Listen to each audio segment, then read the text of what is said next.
कंकाल का रहस्य। चौरा गांव के खेतों में इन दिनों खुदाई का काम चल रहा था। असल में इसी गांव से होकर एक अच्छी सड़क गुजरनी थी, इसलिए यहां खुदाई शुरू की गई थी। अचानक एक दिन खुदाई करने वाली मशीन से कुछ टकराता है। बाद में जब खोजबीन की जाती है तो वहां से 2 कंकाल मिलते हैं। पुलिस गांव के लोगों से पूछताछ शुरू करती है। आप लोगों को क्या लगता है ये किसके कंकाल हो सकते हैं? अरे साहब, हमें क्या पता ये किसके कंकाल है, आप ही लोग पता लगाइए। हम लोग तो बहुत ज़्यादा डरे हुए हैं। हाँ, हमारी फॉरेंसिक टीम अभी आ रही है। ये बताओ कि इस गांव के रहने वाला कोई जोड़ा गायब तो नहीं ना? क्योंकि शुरुआती जांच में तो ये बात सामने आ रही है कि एक कंकाल किसी पुरुष का है तो एक किसी महिला का। साहब, हमें तो बहुत डर लग रहा है। ऐसे कंकाल मिलने का मतलब गांव के आसपास ही किसी की हत्या हुई है या फिर किसी को जलाकर मार डाला गया है। हाँ साहब, हम अपने परिवार को लेकर बहुत ही ज्यादा परेशान हैं। देखिए, आप लोगों की परेशानी हम समझ सकते हैं, लेकिन आप लोगों को पुलिस का सहयोग करना होगा, क्योंकि आपके सहयोग के बगैर हम ये पता नहीं लगा सकते हैं कि आखिर ये किसके कंकाल है और इनकी हत्या किसने की। ठीक है साहब, गांव के लोग आपका पूरा सहयोग करेंगे। हाँ साहब, पूरा सहयोग करेंगे। तो फिर ठीक है, हम अपनी जांच शुरू कर देते हैं। कुछ दिन बाद जांच रिपोर्ट आ जाती है। पता चलता है कि ये कंकाल करीब 20 साल पुराने हैं, यानी 20 साल पहले किसी जोड़े की हत्या कर शव को यहाँ पर दबा दिया गया था। इंस्पेक्टर राघव, ये बताओ कि 20 साल पहले की मर्डर मिस्ट्री क्या अब सुलझ सकती है? हाँ सर, क्यों नहीं। लेकिन अब सबूत और गवाह काफी मिट गए होंगे। मुश्किल तो होगी, लेकिन शायद किसी परिवार को इंसाफ मिल सके। इंस्पेक्टर राघव, आप बिल्कुल सही कह रहे हैं। किसी परिवार को तो इंसाफ मिलेगा ही, और किसी को उसके किए की सजा भी मिलेगी। जी सर, मैंने तो जांच शुरू भी कर दी है। 20 साल पहले इस गांव के 2 जोड़े अचानक कहीं गायब हो गए थे। मैंने दोनों ही परिवारों के बाकी के सदस्यों से बातचीत शुरू की तो उन्होंने बताया कि उनके बच्चे शहर गए थे, लेकिन आज तक वापस नहीं लौटे हैं। लेकिन ये दोनों शव किस परिवार के सदस्यों के हैं, ये कैसे पता चल सकेगा? सर, मैंने डीएनए टेस्ट करवा लिया है। आज शाम तक इसकी रिपोर्ट भी आ जाएगी। अच्छा, ठीक है। उसी शाम को सर, डीएनए रिपोर्ट के मुताबिक ये दोनों ही लाशें चौरा गांव के रहने वाले प्रधान सुल्तान सिंह के बेटे और बहू की है। लेकिन इनकी हत्याएं किसने की है, ये कैसे पता लगेगा? इसी का तो पता लगाने की कोशिश में जुटा हूं सर। आज सुल्तान सिंह से मिलने भी जा रहा हूं। मेरा बेटा और बहू तो मेरे लिए सिर्फ यादों में ही रह गए थे। हमें उनकी लाशें तक नहीं मिल सकी थी। आज 20 साल बाद उनके कंकाल मिले हैं। मैं अब किसके लिए जीऊं?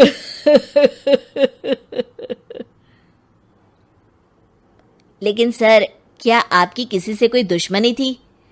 अपने बेटे बहू की हत्या के लिए आप किसे जिम्मेदार मान रहे हैं? अब मैं किसका नाम बोलूं? मेरी तो किसी से दुश्मनी नहीं थी, बस मेरे बेटे बहू को कोई वापस ला पाता।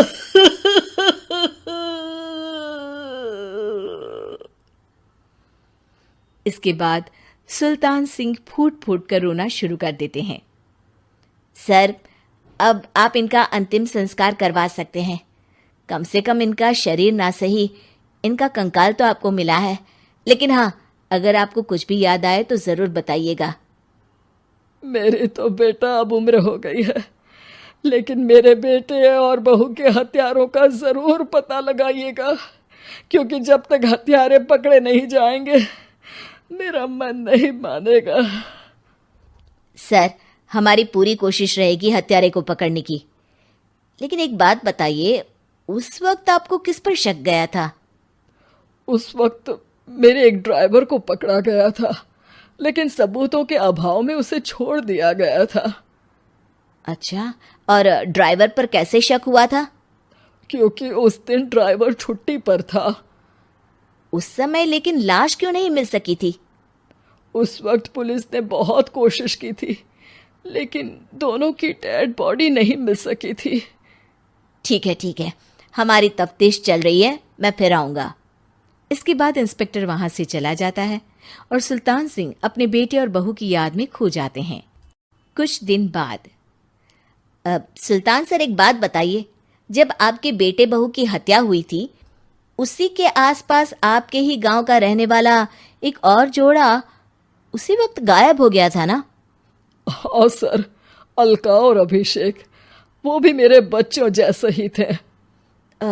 तो फिर वो कहाँ है?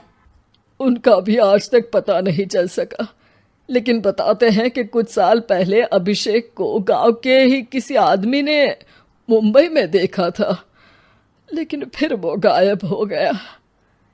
यानी अभिषेक और अलका की हत्या नहीं हुई थी, बल्कि उन्होंने किसी वजह से खुद ही गांव छोड़ दिया था।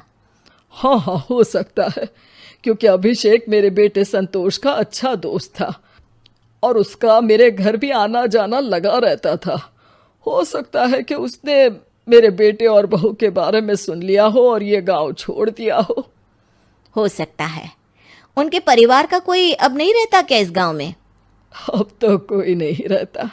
एक चाचा थे, लेकिन उन्होंने भी अपना पुश्तैनी मकान बेच दिया है। वो भी अब कहीं शहर में ही बस गए हैं। ओह, अभिषेक और अलका के बारे में भी पता लगाना होगा। हो सकता है कि वही इस हत्या के बारे में कुछ बता सके। हो तो सकता है, लेकिन वो बेचारे तो खुद ही वक्त के मारे थे, वो क्या बताएंगे। फिर भी सर, जब केस दोबारा खुला है तो जांच तो करनी ही पड़ेगी, और इस बार तो लाशें भी बरामद हुई है। कुछ दिन तक लगातार तफ्तीश चलती रही। एक दिन थाने से सुल्तान सिंह को फोन आता है। हाँ, कौन बोल रहा है? सर, मैं कांस्टेबल तुलाराम बोल रहा हूँ थाने से। आपको थाने आना पड़ेगा। थाने? लेकिन क्यों? सर, किसी की पहचान करवानी है। अच्छा ठीक है, मैं दोपहर तक पहुंचता हूँ। सुल्तान सिंह दोपहर में थाने पहुंचता है। कई पुलिस के अधिकारी वहां मौजूद रहते हैं।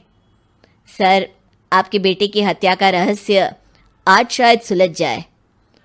अच्छा इंस्पेक्टर राघव, पर वो कैसे? सर, उस आदमी को देखिए, क्या वही अभिषेक है? सुल्तान सिंह की आंखों में हैरानी से आंसू आ जाते हैं। हाँ सर, यही अभिषेक है। ये आपको कहाँ से मिला? सिर्फ अभिषेक ही नहीं, बल्कि इसकी पत्नी अलका भी इसके साथ है। मैडम, जरा अभिषेक की पत्नी को लाइए। जैसे ही अलका को पेश किया जाता है, सुल्तान सिंह जमीन पर गिर जाते हैं। सुल्तान सर, क्या हुआ आपको? आप अलका को देखकर गिर क्यों गए? सुल्तान सिंह सर पकड़कर बैठ जाते हैं। ये अलका नहीं, बल्कि ये तो मेरी बहू रितु है। पूरा थाना एक दूसरे का मुंह देखने लगता है। क्या? इसके बाद हर किसी को दो कंकाल और हत्या का रहस्य समझ में आ गया। अभिषेक और रितु ने मिलकर संतोष और अलका की हत्या की थी और लाश को जमीन के नीचे दबा दिया था। आज 20 साल बाद इस हत्या का रहस्य खुल सका था कि अवैध प्रेम संबंध में 2 मासूमों की जान गई थी।